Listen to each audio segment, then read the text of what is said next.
Hey there, I'm Walmart Chef Anthony Serrano, and we're making stuffed portobello mushrooms from our $20 for 4 series.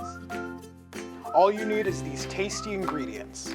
You start off by pouring the oil over the mushrooms. You want to make sure that you coat those mushrooms with enough oil. Then you combine the pico de gallo and the Spanish-style rice. Make sure to give it a good little mix to incorporate all those ingredients. You fill your mushrooms with your rice mixture. You want to make sure that you put plenty of that rice mixture into your portobello mushrooms.